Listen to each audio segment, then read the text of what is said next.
I think communication's a hard thing to accomplish. You definitely want to be as brief as you can. I mean, I get emails that are novels, and I read the whole thing, and I'm like, where was the question? I'm so lost on what the purpose was. So I really think keeping it short and sweet in any part of your life is very efficient. Welcome to Get Scene Unscripted. I'm your host, Jesse Malinowski. We are going to dive into acting insights, meet industry pros, and master the business. Don't forget to subscribe and share. We're keeping you behind the scenes and ahead of the game. Hey, what's going on, everyone? Welcome to Get Scene Unscripted. I'm your host, Jesse Malinowski. Get ready for an incredible episode. We are bringing in another talent agent, but before I tell you who, make sure to hit that subscribe button so you can hit every single episode to really help encourage your actor journey. So thanks so much for being here. It does not go unnoticed that you're spending some time with us. So thank you. And with that, let's get started since you've hit that subscribe button with talent agent from Atlanta Models and Talent, Miss Kelly Nehmen. What's up, Kelly? Hey, Jesse. It's good to be here. I'm very happy to have you here. I'm excited to chat. I know that, it's interesting. Many agents that sit in that chair as we're getting into the studio, they're like, oh gosh, I'm not normally in front of the camera. So how are you the cameras are rolling. How are you officially feeling? Definitely prefer behind the camera. Yeah. But you make it very comfortable. Oh, good. I promise you all of the listeners are glad that you're getting out of your comfort zone for 45 minutes to an hour for us. Good. Happy to be here. So I'd love to know what brought you to AMT, as a theatrical agent. Like, was that something that you always wanted to do? How did you find yourself into that chair, if you will? Yeah, it kind of goes all the way back to when I was in college. I was at the University of Tampa, and they were filming a movie there starring Bryan Cranston, and it also had John Leguizamo and Benjamin Bratt, and the director was Brad Furman, who did The Lincoln Lawyer, who now there's that crazy spinoff show. Yeah. And yeah, I had all these jobs that I helped out as an intern on the film, and I was like, I love this. And from there, I was hooked. And I ended up getting an internship at People Store on a few summers. And then from there, one of the former employees of People Store put my name in the hat for AMT. And she was like, it's a modeling assistant position. And I was like, oh God, I have no interest or experience in modeling, but whatever it takes to get my foot fully in the door. And so I interviewed for the modeling assistant position, and I was like, I don't think that went really well. And then got a call from Sarah Reed, who was the TV film agent at the time at AMT, and interviewed with her. And then they were like, you know what, there's a spot, and we're going to bring you on as a TV film assistant. And I was like, perfect. But you did the modeling assistant interview, but they were like, let's bring you in theatrically instead? Correct. Wow, nice. I was correct. I think they were like, she's not the right fit there. So, and then my final interview was with the owner, Sarah Carpenter, who we love. And she was like, we'll bring you on. And the rest was history. And then the team has changed and grown immensely. And May will be 8 years for me. So, oh my goodness. It's really blossomed into something that I couldn't have predicted to happen. Right. To answer your other question, from all the random jobs of PAing, and I've helped many extras casting directors, and I've done all these different hats that most of us do. And I thought I wanted to be in casting. And then when the talent agency sort of was more in front of me, that's when I was like, you know what? This is also really awesome. I get to work with the talent, and I get to, be creative on, the projects and the roles and how you pitch them. It's very similar. So that's kind of how it all came into play. Hey, actors, let me grab your attention for a quick moment because our incredible 3-day event is coming up. This is one of my favorite events of the entire year, the Southeast Actor Summit. And you probably already know that Atlanta is the heart of the Southeast, but the entire Southeast market really is one of the best markets that you could be diving into. And if you're not already working in this market, you probably should. There's so many opportunities. And so this is a great way to dive in. We bring in some of the best instructors here in Atlanta to help guide you and move you forward in your craft, while also including different agents and casting directors, so you can truly get that behind the scenes peek at how to move your journey and your career forward. So I really hope you'll join us. There's more information in the description, so check that out. But if you truly want to not only work in the Southeast, but thrive here in the Southeast, this is a must-attend event, period. So I hope to see you there, the Southeast Actor Summit. Do you think that you will ever want to maybe switch it up and go into casting at some point? I feel like a common denominator thought that comes on this show is like being okay with things evolving and changing, you know? And so is that something that you maybe see in the future or you think would be fun? Or after these 8 years, you're like, no, I just like really love being a talent agent now, and I just want to continue to grow that. Yeah, I think more so that. I definitely love casting directors and love the work they do, but I actually enjoy working directly with the actors, which more so they get to do, but they're also working with producers a lot more often. So I think for me, it's kind of like I'm the middleman of casting and an actor, which is kind of a better place that fits for me. Yeah. So when you were helping with the Bryan Cranston movie in Tampa and you were doing all these different things, I would have thought that would have maybe like brought you into like crew work. So how come you think it didn't end up going that direction? Well, I think so after that internship in college and even helping out at People's Store, I did a bunch of other jobs. I assisted Jackie Birch, and I helped Bill Marinella's extra casting company. Oh yeah, Bill, yeah. Yeah. I worked for Cynthia Stillwell to help her with promotion. You know, I was doing all sorts of part-time or gig to gig. And then I tried to do, on Love, Simon, I did the art department. Was not the right fit.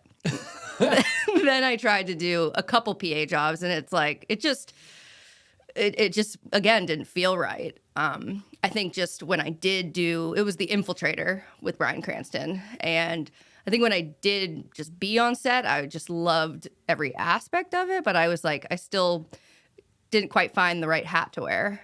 And I felt more comfortable being at a desk and, behind the scenes, carrying the catering tables. It just wasn't my strong suit to build myself up the ladder, if you will. So, and those are really, not that my days are not long, but those are really long days on your feet, 16, 17 hours. You're getting up usually 5, 6 a.m. They really are. Whenever I think of like a real crew member, they're like show to show to show. I'm like, yo, that is hard work. Right. Like, the hours is just relentless, just nonstop. You're so right. Yeah. So I definitely gave it a whirl, and just, I don't know. I don't think I ever grew my confidence, as where when I was helping out as an intern at People's Store, and then when I became an assistant at AMT, it felt more organic. I felt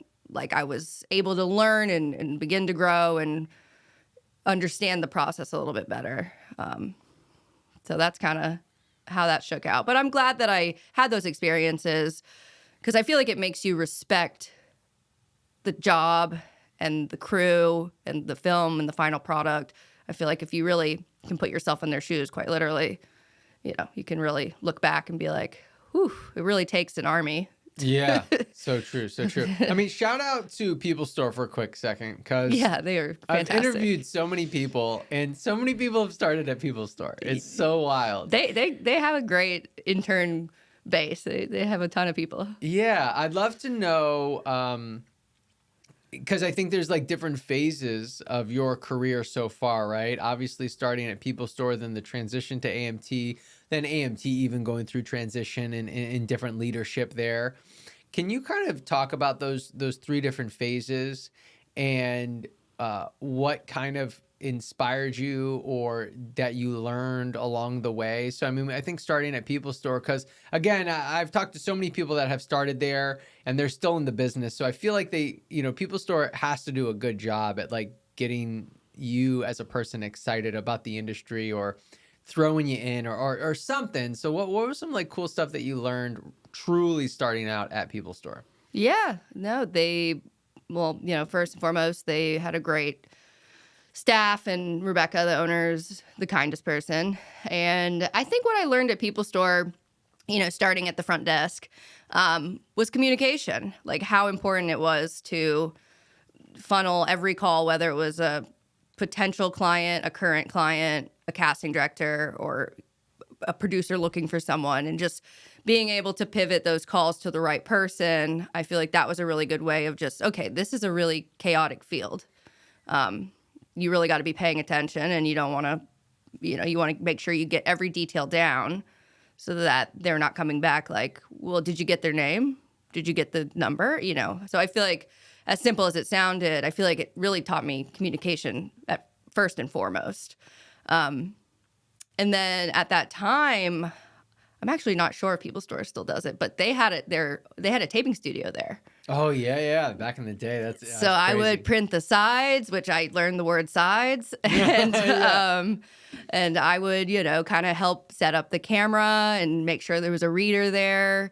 Eventually, I would do a few reads, and so that was an interesting part because I didn't know the self-tape process. I didn't know it, and I also, while I was a student in Tampa, I did work for a commercial casting director, and we did a Corona commercial and a Humira commercial. And so at that time, I learned what it's like to audition in a room and see what it was like and that process. But then when I was at People Store, I was like, oh, you can do this on tape. And then you take the little chip and you put it in the computer and you just email it off. So I feel like those were the two things I definitely learned there, and how different the different departments are. The commercial, their voiceover, their theatrical, it's completely different teams, but then you all sit in at lunch and talk about your day, and it's like, oh, well, Chris booked for us yesterday. Well, Chris is on avail today, and it's kind of fun to see because it's totally separate worlds. Mm-hmm. So that was another thing I noticed, was just how connected and disconnected you are from each department. Yeah. Which rings true still. You're just so focused on what you're working on, and what field you're in. And then when you transition to AMT and, got a real job, if you will. Correct. What was there anything that's like, oh, this is getting me really amped up and excited, or like, oh God, did I make the right decision even? I think I was excited that, somebody truly wanted to hire me, especially as I could not exactly figure out where I wanted to land. So I was excited, and it was a great office. It was in Buckhead. I was living in Buckhead at the time. So I was just excited to meet everyone. I had my own office, which was just shocking. That was the coolest part, probably. I was going to say, you were probably like, oh my God. Yeah. I was like, I have my own office. I got to decorate it. So yeah, and it was kind of, at the time, it was like a trial run because they were really trying to find someone to fill that spot. I feel like they were struggling to find like an assistant that wanted to stick around. Mm-hmm. At that, it was 2017. I think it was 2017 at the time. And then, yeah, from there, I just was listening. I was just trying to learn and be as helpful as I could. And if I ended up with nothing on my desk aside answering phones, I'd go into one of the agent's office and be like, what can I do? And if they didn't need anything, I would ask the accountant, do they need anything? I just wanted to show value and just be as helpful as I could. And then fast forward, so that was May of 2017. And then in the next month or two, there were a lot of changes. Susan, who was running the department at that time, went and left to be a professor in Georgia. And, we were all very happy for her, but I kind of joined this company and was like, uh-oh, I don't think they're going to make me the head yet. Yeah. Just kidding. So I was kind of like, uh-oh, I hope this all works out. And then, Jason Lockhart came along, and he had, ample experience from Los Angeles, and he also wore a lot of different hats, So I was excited. I was like, this could be a great opportunity for me to, meet someone new and see what happens. And so then from there, and he was also just he wanted us to learn, me and at the time, Melody. She, he just wanted to teach us, which is not always the case with a boss. Sometimes they just want you to know. Correct. Yeah. So he was just really willing to be like, this is how I operate as a talent agent, and this is why it's worked. And it just kind of was like inspiring, and it was also kind of like, all right, I'm about to have more responsibilities quickly, which I was ready for, but wanted to make sure I was doing a good job. And so then, Melody, Jason, and I were a team for 4 years.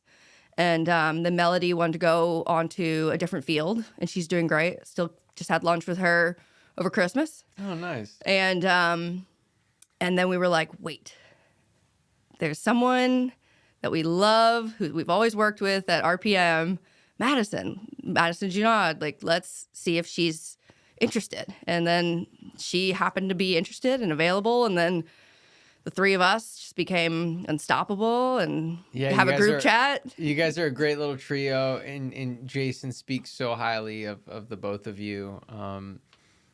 You mentioned a couple things that I'd like to circle back to and apply it to actors. So you said that when you first were at People Store, you really kind of learned the communication aspect of things, as basic as it could have sounded.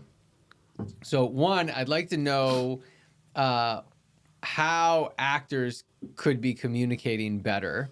And then second, you talked about being at the office and just trying to give value, which I think is so important. How can actors also do that? So how can they be communicating better or more succinctly? And then how can they be offering value into the bigger picture of things? Yeah. Those are both good questions, and I'll just give my opinion of it. But I think communication's a hard thing to accomplish. You definitely want to be as brief as you can. I mean, I get emails that are novels, and I read the whole thing, and I'm like, where was the question? I'm so lost on what the purpose was. So I really think keeping it short and sweet in any part of your life is very efficient. And then also just, I'm trying to think how to phrase this best, but I would just suggest that they are kind as they can. And then from there, we prefer email.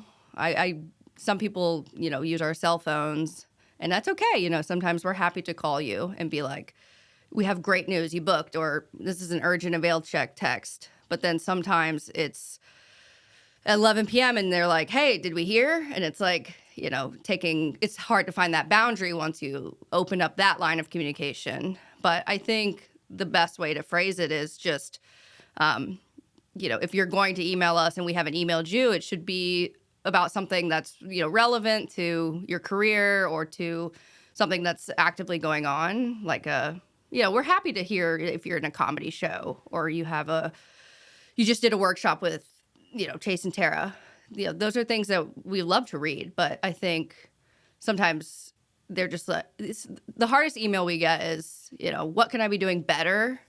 Which is a hard question to answer, but I love that you brought that up because I think actors need to know that it's their job. It's not your job. right? And so it's like you're asking, it's you being the CEO, right? And you going to the accounting department and be like, as the CEO, what should I do? The accounting's like, I don't know, go be the CEO, go do it. Right. Like, you figure it out. I'm doing my job over here. And I think actors miss that. Like, the agent's job is to get some opportunities, right? Yes. And to do the deals when you book. Like, that's the agent's job. So for me to come to you and be like, what should I do as an actor? It's just like silly. It's like that's not your job as the agent to tell me what to do. And I think actors miss that constantly. Yeah. No, I think that's a great point. And I think that actually helps me answer it better than I meant to, is that I think actually communication bleeds into your other question. What actors can be doing is, if you haven't had your headshots updated in 4 years and you're an adult, it's probably time to at least get 1 or 2 more. And if you do get new headshots, please send them to me. I'd be happy to look at them and narrow them down and let you know which shots I think would be the best for us to submit and pitch you. That's something that, I'm always happy to do.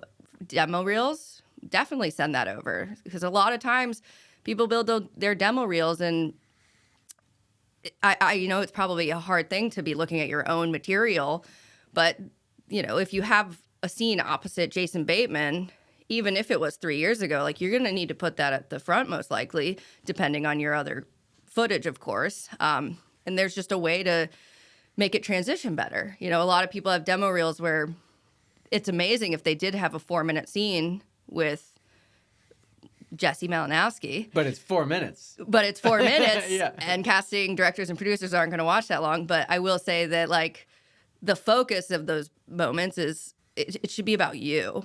It's Yes. not about the scene. It's not about who you're talking to or what they're saying back to you. It's about watching you and your performance, which a lot of people sort of forget. And then the other part is, so yeah, if you have a general question about a demo reel, a headshot, what workshop, I'm really interested in an improv class, you have a suggestion. I mean, we are there to help you best we can. And then, you also can lean on peers and other acting studios that you trust. And then another thing with communication is I primarily am one of the people that send out the auditions. So we expect talent to confirm and decline. And unfortunately, some people just don't understand that concept. They're like, I don't need to confirm. They know I'll get it in. Or... Well, can you talk about why that's so important? Because, yeah, I think the actor is like, oh, I always get my auditions in. So, like, obviously, I don't have to tell them again. They might even be thinking of it in a good light, right? Totally. Like, I know Kelly's getting hundreds of emails. She doesn't need my confirmed email. Right. Why is it so important? Yeah, that is a good point. And I could be that person in the other shoes. Why it's so important to at least confirm. I can't tell you how many times casting will be like, hey, is Bill taping for that role? We're waiting on his tape, actually. I mean, that really does happen. And then also just a receipt in our emails, because we just want to make sure that we're submitting people who are getting these auditions in. So I think that's why it's just important. And it's just a good test of communication. If you confirm quickly with me, that means I know that if I send you an avail check, or if I decide to pitch you for a last minute recast, I know that you're gonna be trustworthy. So that actually is part of it too. And then on the decline end, some people just decline via email, but it's important to also decline on the casting sites. I will do the best I can, but the roster is hundreds of people. I can't confirm and decline for every single person. Otherwise, I would have no time to find them jobs. So declining is important on both sides because it reflects how you looked at casting. Right. And then that reflects on the agency and why they signed that person. So it's just important. And then for declining with us specifically, it's good to know the reason. Are you booked out? Are you going through something? Are you just out of town? Are you in a theater production?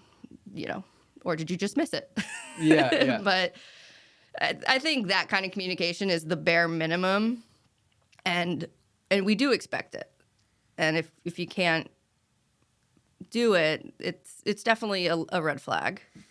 Well, there's also a certain sense of, actors might be missing this, but it's like, the agency or the agent in particular, is doing all this work to try to get, the actor the opportunities. And then you're sending the opportunity and then it's like crickets, so it's like, did you get it? Did you not get it? Like I worked to get this for you, whether it's a pitch or it was just a click, right? Either way, like I'm doing my job to get this for you. Let's not let it be crickets. Like, let's not let it be, a mystery of whether or not you've received it, are excited to be doing it, etc. Right. No, it's a great way to phrase it. And yeah, I mean, we're a team. We're trying to work together. We make money when you make money. That's how it works. Yeah.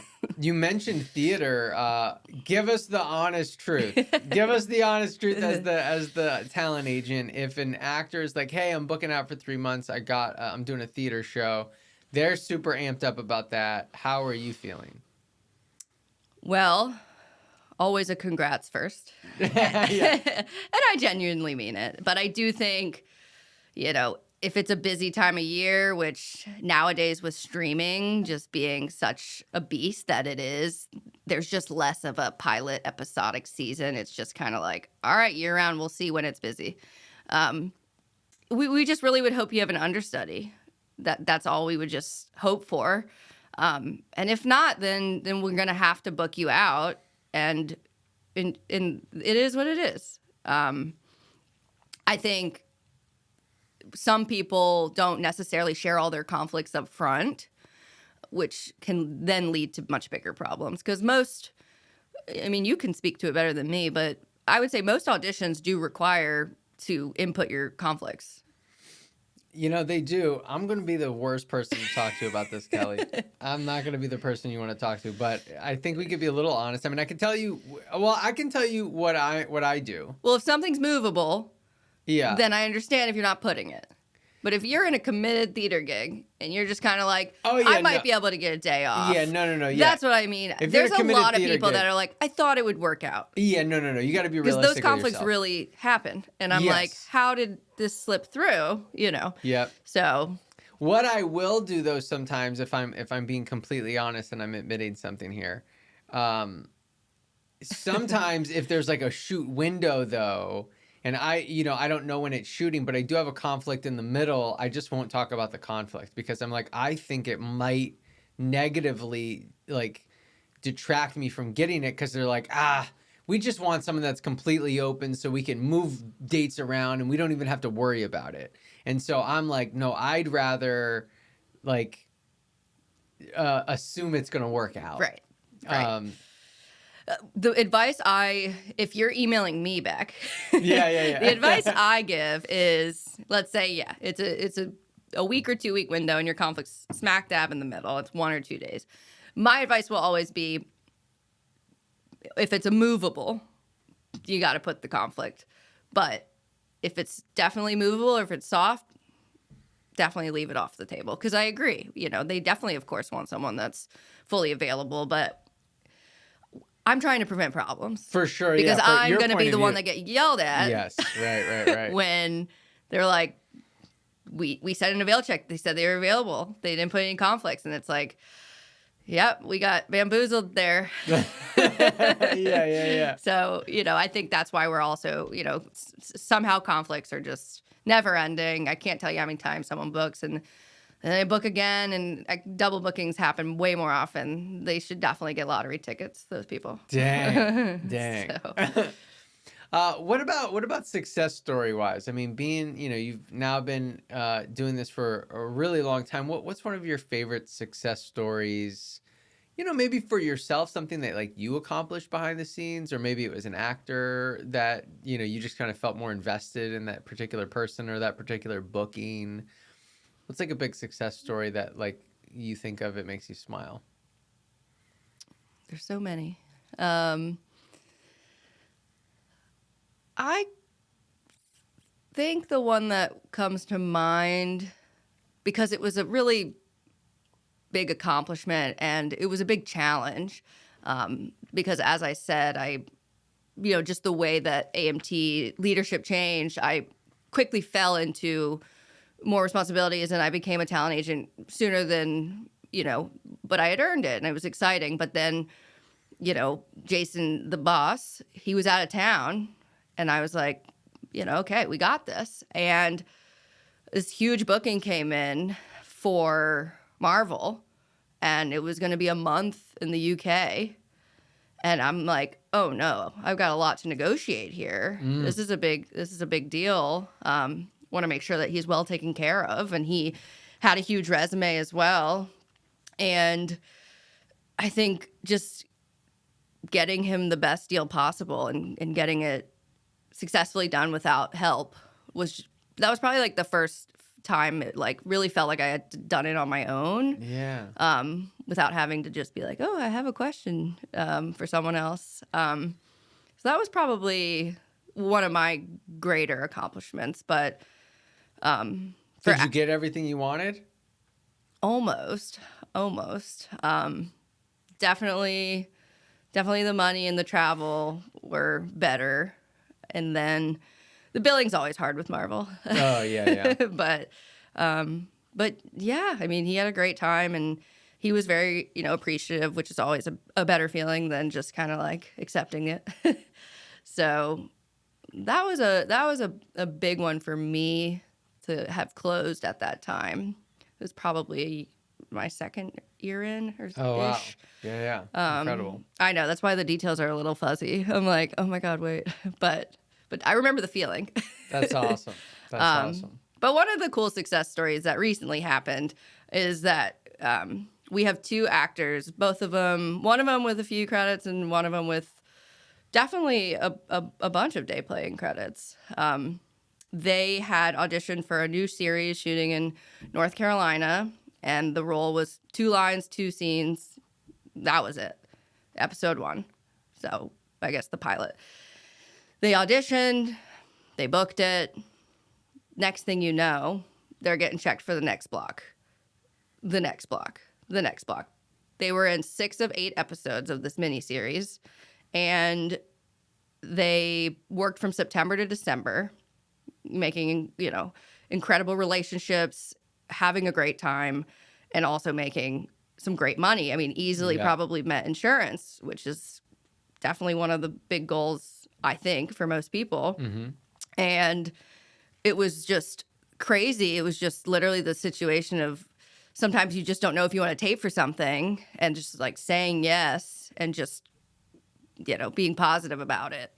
It was just such a great thing to see this winter or this fall. It was just so exciting for them, and the footage that they're going to have, and the people. It's a Kevin Williamson series. The people they worked with were, incredible, and now they're probably going to be a guest star in season 2. Right. And you just, they probably taped that and were like, okay. 2 lines, yeah. There you go. It's crazy how many of those stories there are. And I wonder, I wish I could like rewind time a little bit, because I wonder if those types of stories were happening in LA, 15, 20 years ago. You know what I mean? Like, I feel like it wasn't. It was like very like clear, like this is a co-star. It is the waiter. And then this is a guest star. And like this is a very strong recurring, Like, I feel like they were probably clearer with all of that. Yeah. And like it's changed here, like shooting so much stuff in the Southeast. And I wonder why. I do feel like it comes down to, this is my opinion, I think there's more flexibility on the writers. I think that each episode it's often changing, and then if you bring someone like yourself to set, I mean, you're just very charismatic. It's like, he did a great job. Like, we should bring him back. He fits into the storyline, because the scripts aren't they don't have to not change. I mean, so I do feel like there's just a lot of running through things that could make the change, but I don't specifically know. But there's definitely a lot of those stories, and it's always exciting. So sometimes it's a named role, and sometimes it's an unnamed role, like you said, like waiter, and now we have someone who was like bartender, and now they're Chris the bartender, and they're on several seasons of Sistas. You know who I'm talking about. Mm-hmm, and it's I understand sometimes passing, sometimes you might not want to be with someone attached to that project, or it doesn't feel right, or whatever. And that's okay. But sometimes if the project's interesting enough, or the director, or you're just ready to get back on set, because it's very competitive now. Everyone's had a very hard couple of years with COVID and 2 strikes and then a year of lingering strikes. And, everybody wants to get back to work. Yeah. Actors, talent agents, caterers, crew members. I mean, it's time for it to be busy again like it was in that first and second year after COVID. Yeah, and I think that it will. I do think that it's like not gonna be like it was, when there was like 40, 50 projects filming at one time. I don't know that we're ever gonna get back to that.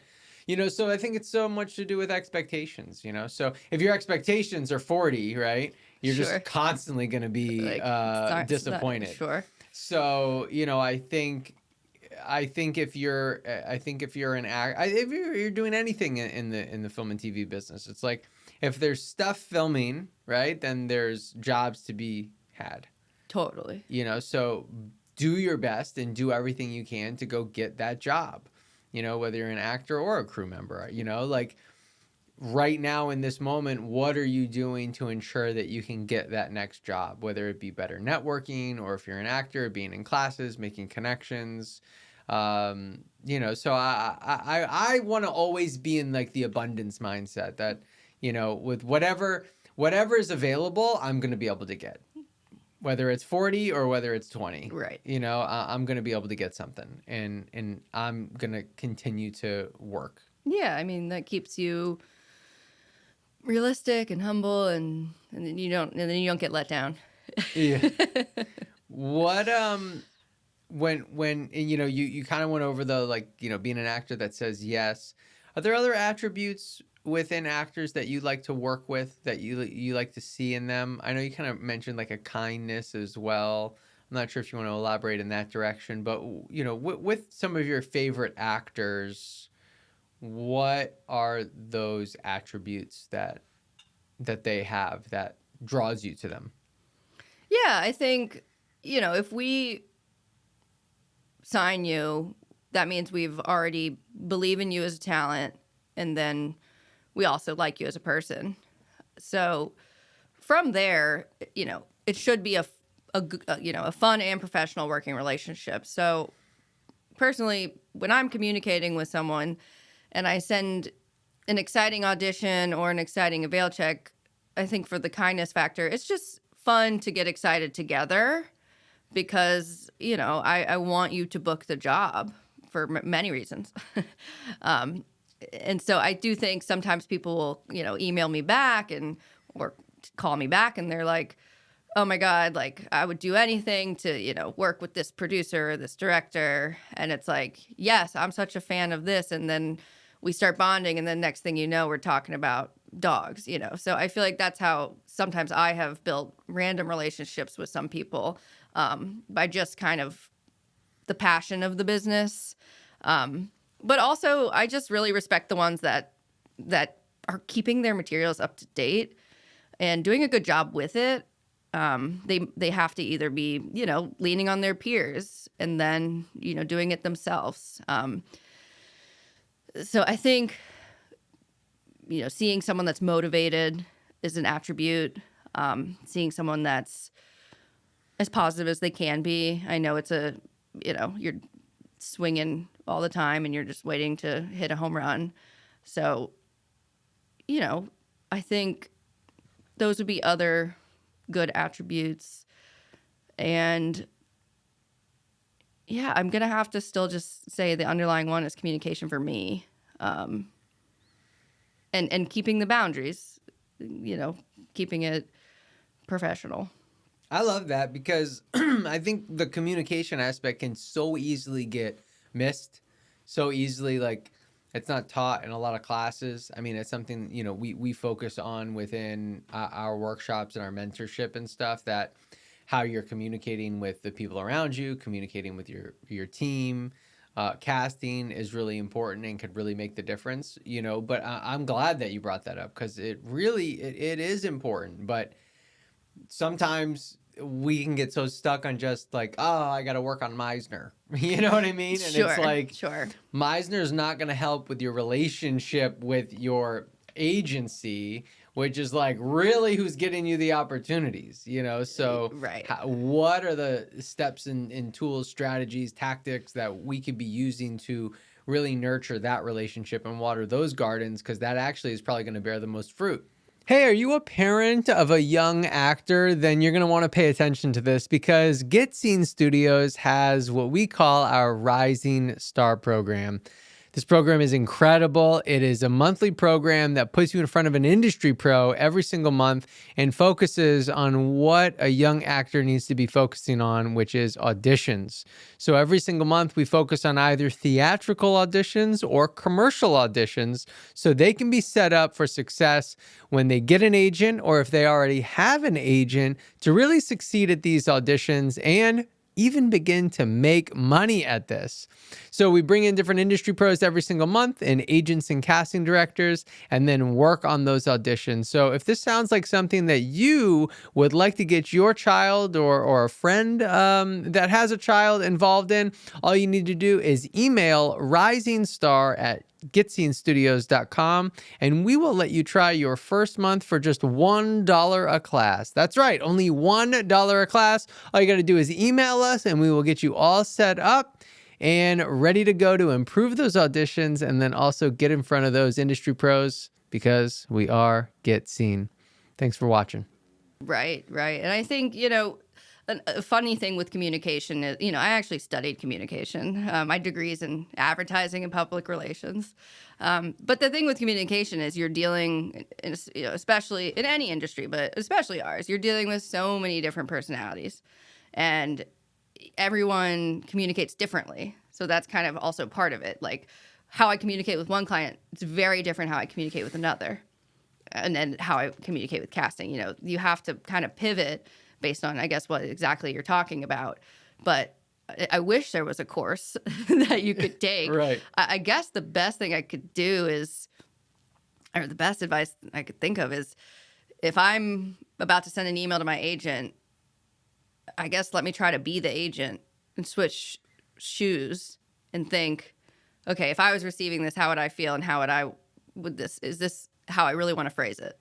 And just be yourself and do the best you can on drafting that email and then just send it, Mm-hmm. You'll get a response most likely, but you'll get a response and then you'll know from there if you need to maybe adjust the way you communicate. I also can see how it's confusing, especially if I call you on my cell and then you have my cell.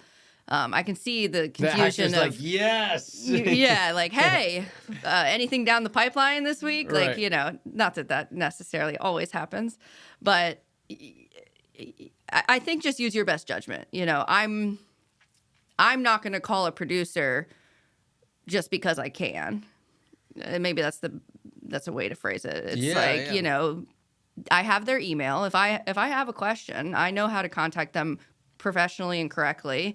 And, we try to have a work-life balance, and I don't, nobody likes getting texts in the middle of the night or 9 a.m. on Saturday.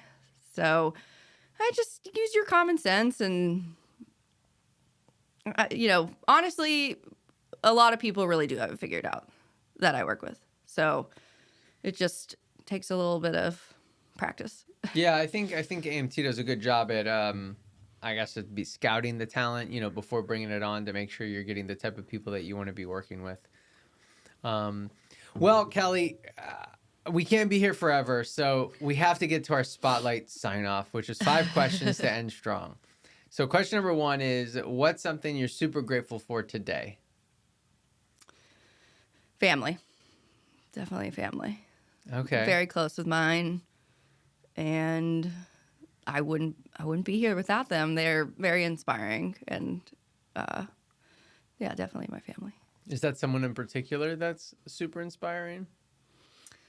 My parents do have a small business, so that's always a goal of mine, and they're But yeah, no one. My grandfather probably in particular. Yeah. is the most inspiring. But yeah, very grateful for family Awesome. We kind of went into that. I assume. and my AMT family. Oh Obviously, yeah. I do. Shout out, right? I would do anything for them too. Well, the next question is there a book, TV show, or movie that changed the trajectory of your career? And I'm like, oh, well, we kind of talked about it. Is something else come to mind?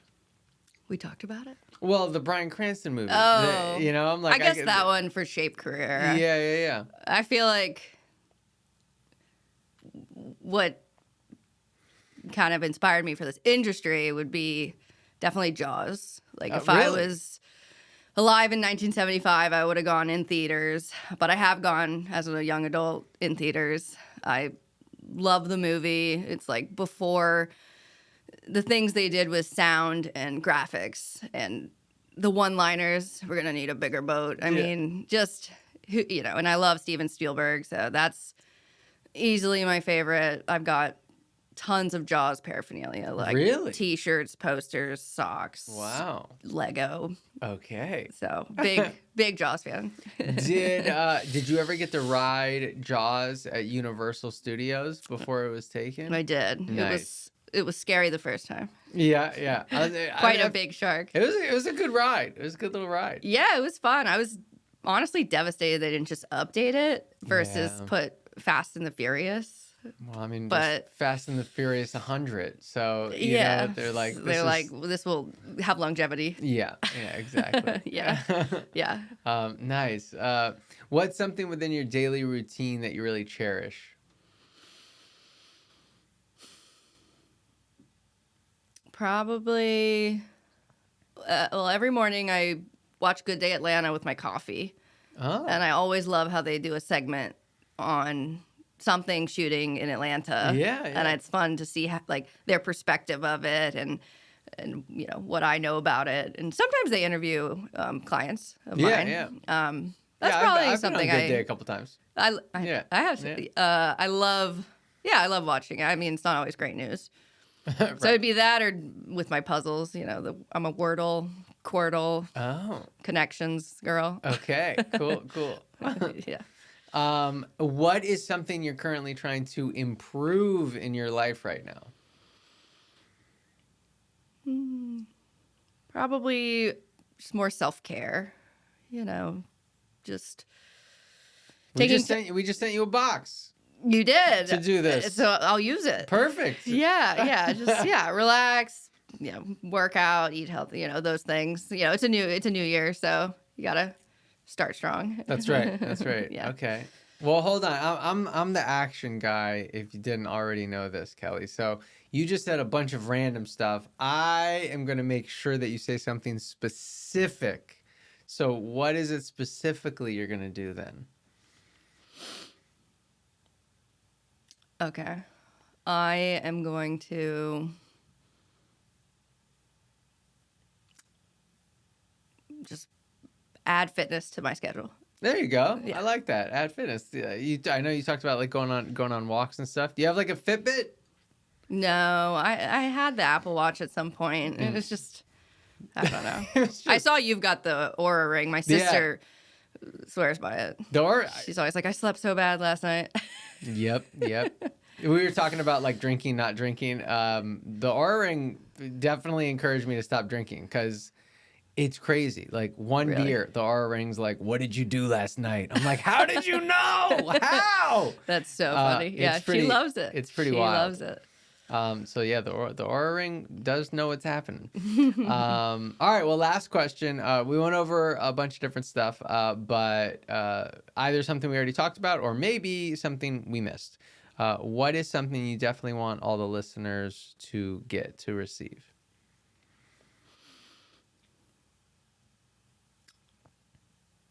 I think from a lot of the topics we spoke about and how I came about on my journey is to do your best to be a sponge while you're starting out.